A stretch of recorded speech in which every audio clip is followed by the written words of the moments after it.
Cedar Rapids, Iowa, the hometown for 20-year-old Landon Cassill, trying to make his first Cup start. Boy, a lot of rumors today going around about this team, James Finch's team. Doing an alliance with Hendrick. With Hendrick and maybe, who knows, Casey Kane possibly, or even maybe Mark Martin. And said Mark may even have an interest in buying this team at the end of his contract with Hendrick. So James Finch wants to get out of the, I think he wants to get out of the business. He's got a lot of nice equipment, I know that. It's fast. Good cars. I mean, good cars. It's a winner. Landon Cassill will be followed by David Stremme, Travis Kvapil, and Joe Nemechek. And as we said, 3 drivers will not start Sunday's race. Cassill 33rd overall at a 38.69. Larry Mack. All right, I'm with Mack. Father's Day next weekend at the speed stage, the Infineon Raceway. Exciting promotion about that. Go to speed.com, keyword promo to find out more about the Father's Day celebration. Joe Nemechek on track, Larry Mack on pit road. Well, guys, I'm here with Bill Elliott. 6 poles, 7 wins. The Wood Brothers, 11 wins. 18 wins total. That's some pretty solid numbers for this package you guys got here. Yeah, but that was before today. You know, this is a whole different world today, and the way these cars are, and you know, still trying to catch up, running a limited schedule, and everything you do in this sport, it's tough. It's a tough deal, and you know, Ford's been good to the Woods Brothers, and the Woods Brothers been good to me, and I'm gonna go give it my best shot. Are you still having fun when you come each week, Bill? Oh, I'm having a ball. I still enjoy it. I had a lot of fun the other night at Eldora, but we'll see what today brings. Good luck, buddy. Guys, I found a hat, just for the record. Perfect. I'm feeling better. Thank you, Dudley Do-Right. Oh, me. But how about Bill doing that interview with a straight face? Yeah, never looked up, never said a word. Never checked up. Bill finished 10th over there at Eldora the other night. Pretty good run for him. Schrader, I think, ended up 5th, so both of them had good runs. Did that Larry working over there at Dirt Race, did it affect him a little bit? Because he's been acting strange all day down there on pit road. I don't know what's wrong with that boy. I'll take a look at where the go-home drivers, how they fared in practice. Again, practice cut short by about 25 minutes because of rain. He gets out from under our wing. You know, he goes off and does something else, and he just gets that way. It's crazy. Yeah, it goes crazy. Got to rein him back in. Got to retrain him, you used to tell me. Got to retrain you. Yeah. Well, Michael Waltrip aboard the 55 car this week, preparing for Infineon Raceway. See if you got to retrain your brother. See, me and Michael, we're a lot alike. We started off with nothing, and we still got most of it. Oh. Well, Daryl, if he wants to get in this race, he's got to pick it up a little bit, my friend, because that green line that you see there on our little timer indicates where he really wants to get to. Located right here. We'll be watching that a whole lot over the next few cars. Going the wrong way, bro. I know it. Travis Kvapil is already locked in after the Joe Nemechek car made his run.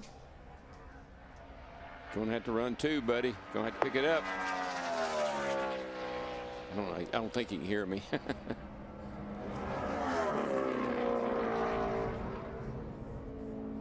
I was always a little nervous telling him to try to pick it up.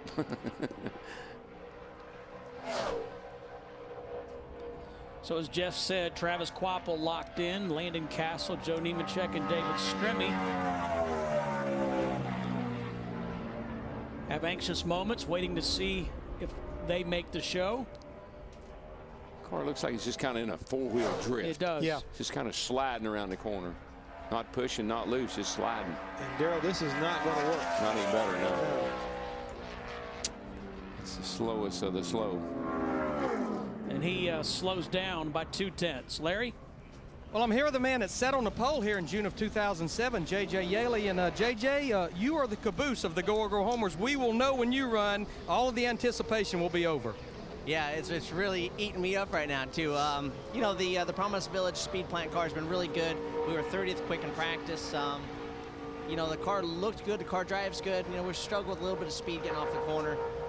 But the most part, I just got to go lay everything I got on the first lap because I don't think I can get much out of the second one. But JJ, ever since you started driving this 46 car, you guys have stepped it up and qualified for every single race, and that's a tall order. Yeah, knock on wood. You know, Tony Furr, the guys have been working their butts off. I mean, there's only 5 guys at the shop, and they've given me a great race car every time we go on the racetrack. You know, if it unloads good, drives good, it makes it easy to where you just, you know, you're fine-tuned on the thing the whole day. It's when it unloads and it's a bucket that you're in trouble. So far things have been good. We'll hopefully keep the streak alive today. Well, good luck on this qualifying. And guys, as you can see, this is Larry Mack's last driver to interview. I'm done. Y'all can pick on somebody else. No. I'm out of here. Bye-bye. Go to the garage. Go to the garage, Larry. Got to do the poll. I can't hear you. Got to do the poll. You're breaking winner. up. Yeah, go get the poll winner. I've seen this pose before. Walking off like that. What does that remind you of? We see that picture on trackside every now and then. The chef? Yeah, the chef. In Atlanta. It looked exactly like the chef, didn't it?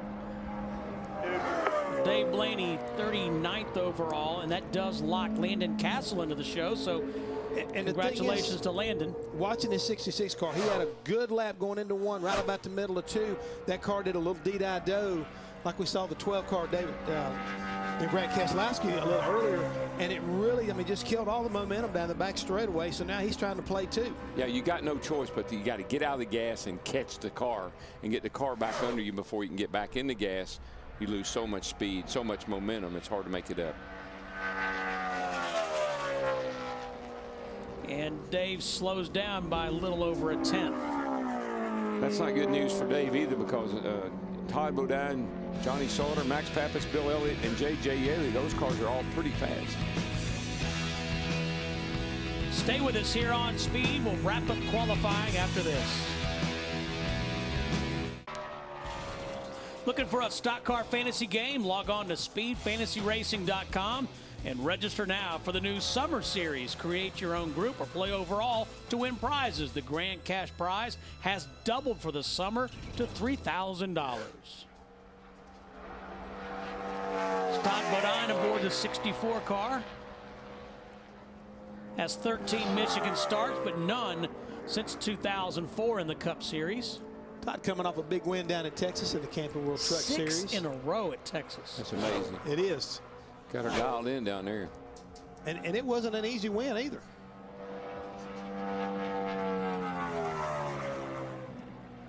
I said in a row. 6th win. Yeah.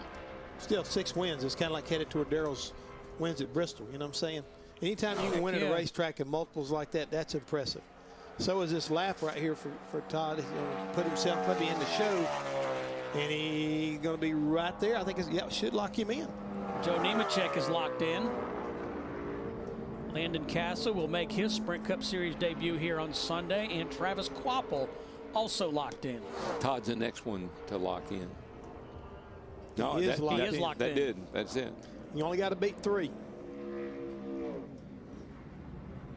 So Johnny Sauter, Max Pappas, Bill Elliott, and J.J. Yeley will close it out. He locked in with a 38.937 to a 38.948 on the 26 car. Thousandths of a second. Johnny Sauter driving for Tommy Baldwin Racing this week. 2 Michigan starts here, both coming in 2007.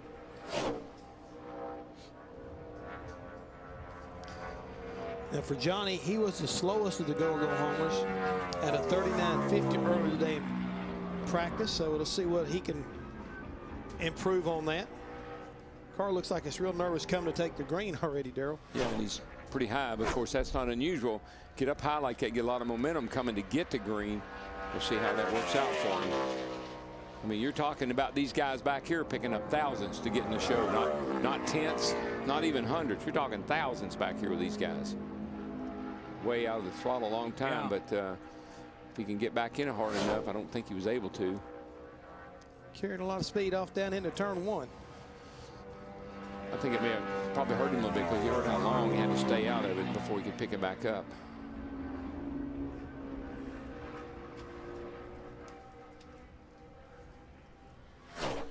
Looks like Kurt Busch will hang on for his 12th career pole, but right now we're going to determine who makes this show and who doesn't. Not even close, dude.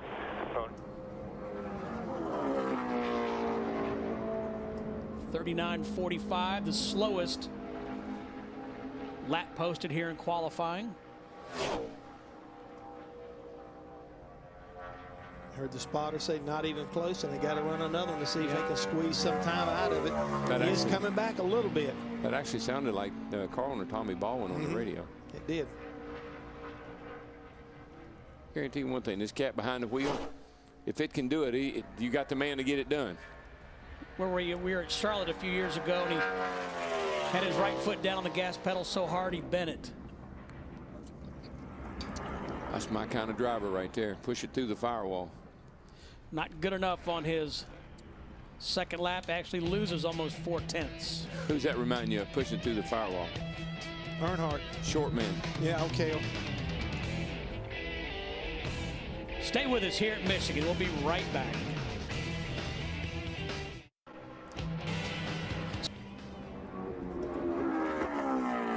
I think Max just got himself in. Just locked himself in with a 38.747, 37th quickest. Not a bad run. Johnny Sauter is officially out of the show in the 36 car. J.J. Yeley, Michael Waltrip in the 55, Johnny Sauter in the 36. So it comes will down. not start Sunday's race. Whether it's going to be the 46 or the 66, it'll take the green come Sunday. Quick look at our Gillette menu coming up here on Speed. The ARCA Michigan 200, and then trackside at 8. Ricky Carmichael, Casey Mears, and Sam Hornish Jr. are our guests, and hopefully Larry will have a clean shirt. Yeah, and again, Daryl, is it true you're going to jump something when you're riding a motorcycle?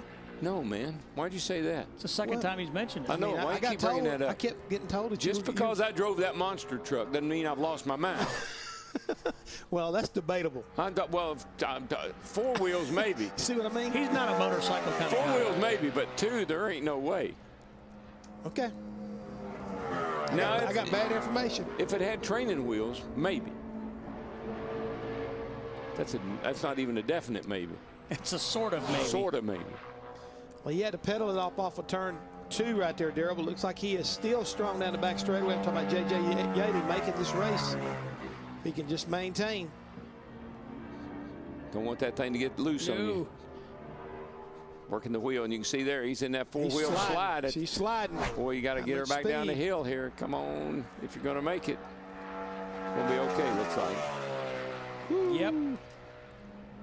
38.87. So Yeley is locked in. That big moan you just heard in the back over there, that was Phil Parsons. Because Michael or Blaney, either one, are in the show. So Yeley locks himself in with a 38.87. That means Kurt Busch has his second pole of 2010. Now, hadn't he won like 4 out of the last 5 poles or something like that? He's been on a roll, hadn't he, qualifying? Who, Kurt? Kurt, yeah, he won the pole for the All-Star race. Oh, All-Star race. Yeah, I wasn't counting. Got that one. Won the pole for the 600, right? Or did Newman win the pole? Newman got the pole. Newman won the pole. Yeah. Well, he's won a lot Kurt of poles. started See, what was confusing to you there is that Newman